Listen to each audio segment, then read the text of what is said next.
بسم الله الرحمن الرحیم. السلام علیکم دوستانو. رفیع الله امیری ما تاسو سره د پوهنتون لخوا نن به تاسو ته د انټروډکشن ټو ګرافیک ډیزاین یا د ګرافیک ډیزاین سره د آشنایي کورس شروع کوم دوستانو. چې په دغه کورس کې تاسو ته به د ګرافیک ډیزاینینګ چې کوم الیمنٹ دی یا د ګرافیک ډیزاینینګ چې کوم پرنسپل دی دا به تاسو ته تشریح کوم. چې د ګرافیک ډیزاینینګ د پرنسپل او الیمنٹ نه پس تاسو ته به د ګرافیک ډیزاینینګ چې کوم کورسونه دي چې عبارت له اډوبي فوټوشاپ، اډوبي انډسټریټر او اډوبي ډیزاین دی او که چېرته وخت هم پیدا کړ د کولر ډرا ډیزاینینګ هم به تاسو ته انشاءالله پروجیکټ بیس کار کوم. مخکې له دې چې کورس شروع کړو دوستانو را به شو د ګرافیک ډیزاینینګ تعریف ته چې خپله ګرافیک ډیزاینینګ د دوه کلمو څخه جوړ دی چې یو عبارت له ډیزاین څخه دی او بل د ګرافیک څخه. د ګرافیک ډیزاین تاسو ته به وروسته تشریح کوم. اوس به راشو د ډیزاین تعریف ته. ډیزاین په ساده الفاظو کې عبارت له سولوشن څخه دی دوستانو. د څه سولوشن د یو مشکل لپاره هغې ته لاره سنجول یا هغې ته حل لاره پیدا کول یا د یو څه لاسته راوړل عبارت له ډیزاین څخه دی.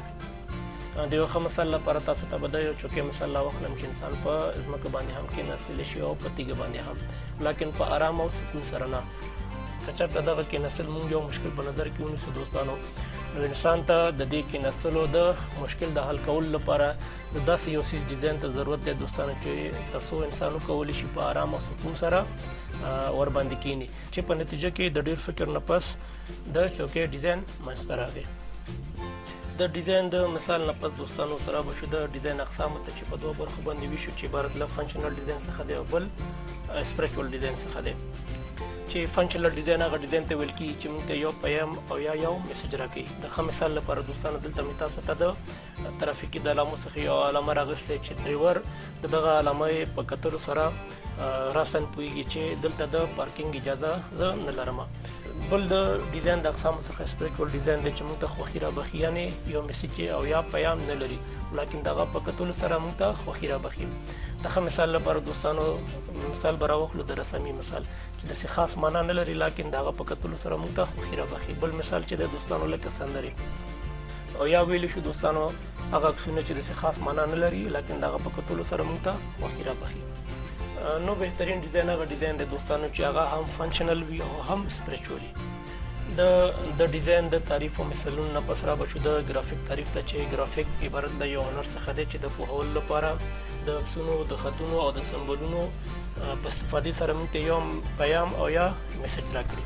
د ښه مثال لپاره تاسو ته مې د ترافیکي اشاره یو مثال درکړه. راشو د ګرافیک ډیزاینینګ کاري برخه ته. که چېرته تاسو دغه ګرافیک ډیزاینینګ په سټنډرډ سطحه باندې زده کړئ نو تاسو کولی شئ چې د ملټي میډیا ډیزاین په څانګه کې چې هغه عبارت له تلویزیونونو څخه دی دوستانو او یا د فلم پروډکشن کې دی، تاسو کولی شئ چې په هغه کې کار وکړئ.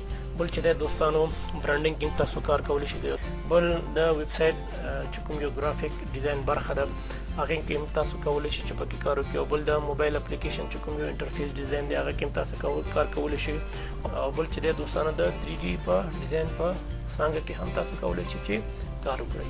اوس به راشو د ګرافیک ډیزاین چې کوم یو 2D پروګرامونه دي عبارت له اډوبي فوټوشاپ دی، اډوبي السټریټر دی، اډوبي انډیزاین دی او کولر ډرا دی چې تاسو ته په اساسي بڼه او په پروجیکټ بیس باندې انشاءالله دغه کورسونه شروع کوم. دا و دوستانو د ګرافیک ډیزاین تعریف او مثالونه. د نورو ویډیوګانو لپاره زما چینل سبسکرایب کړئ او د بیل بټن کېکاږئ. تر بیا به په خدای سپارم. ښه وخت ولرئ. الله په امان.